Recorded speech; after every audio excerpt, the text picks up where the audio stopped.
ఎందుకు me do పక్కనున్న you want me to continue? ఎందుకు మీ పక్కనున్న చొప్పదండి కానీ ధర్మపురి కానీ అక్కడ అభ్యర్థుల ఎంపిక కానీ వాళ్ళ గెలుపులో కానీ మీదే ప్రధాన పాత్ర, అందులో ఎలాంటి సందేహం లేదు నాకు.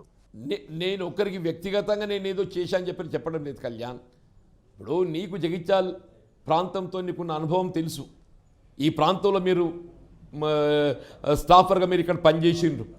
ఆనాడు నేను ఏ విధంగా తెలుగుదేశం పార్టీకి వ్యతిరేకంగా ఏదైతుందో 96 ఉప ఎన్నికల్లో నేను 54,000 out of the 1 lakh votes polled I got elected with 54,000. దేశంలో నాకు మీరు you should go in to the Google.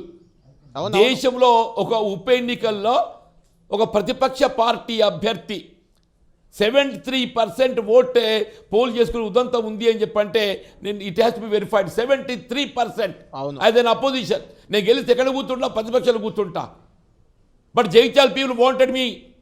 Jagtial people wanted me. Graduate constituency. నేను గెలిస్తే ప్రతిపక్షం ప్రశ్నించే గొంతుక. ఫస్ట్ కౌంట్లో నన్ను గెలిపించి కూర్చుండబెట్టిండ్రే. ఫస్ట్ కౌంట్లో నన్ను గెలిపించి కూర్చుండబెట్టిందంటూ నేను నా ఇంటిగ్రిటీ లేకుంటే నాకు సాధ్యమా? నాకు ఇంటిగ్రిటీ లేకుండా సాధ్యమా? నా అటువంటి వాడిని ఏదైతుందో కాంగ్రెస్ పార్టీ గౌరవించేటువంటి ఒక ఆలోచన ఇదేనా? జీవన్ రెడ్డి గారు, ఇప్పుడు మీ పార్టీ ఎవరైతే ఫిరాయించిన ఎమ్మెల్యే ఉన్నారో సంజయ్ కుమార్, ఆయన కూడా 2 సార్లు మీ పైన గెలిచారు, తీసుకుందాం తప్పే ఉంది అని వాదనకి ఏం చెప్తారు?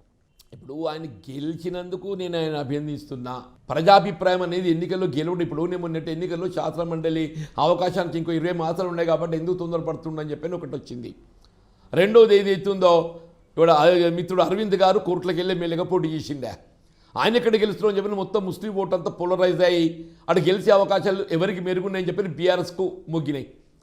దాని రివర్సే హిందుత్వ ప్రభావిత ఓటు ఏదైతుందో కోరుట్లే కానీ పక్క జగిత్యాల ఇవన్నీ బీజేపీకి మొగ్గినాయి. 4,000 ఓట్లు వచ్చిన బీజేపీ 2018లో మొన్న 42,000 ఓట్లు వచ్చిందే. నేను సంజయ్ గారు ఇప్పుడు అసలు ప్రతిపక్ష పార్టీ ఉండకూడదు అంటున్నా మీరు. నేను ఆనాడు ఉమ్మడి కరీంనగర్ జిల్లాలో ఒకే ఒక్కరిని గెలిచింది 2014లో. అవును, 3 ఉమ్మడి జిల్లాలో ఆదిలాబాద్, నిజామాబాద్, కరీంనగర్.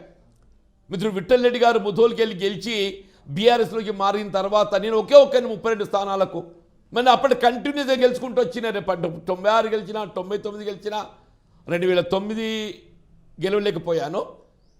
96 గెలిచిన, 99 గెలిచిన, 2004 గెలిచిన, 3 పర్యాలు గెలిచా. నేను కేసీఆర్ గారి పట్ల 2 పర్యాలు పోటీ చేయడం ఏదైతుందో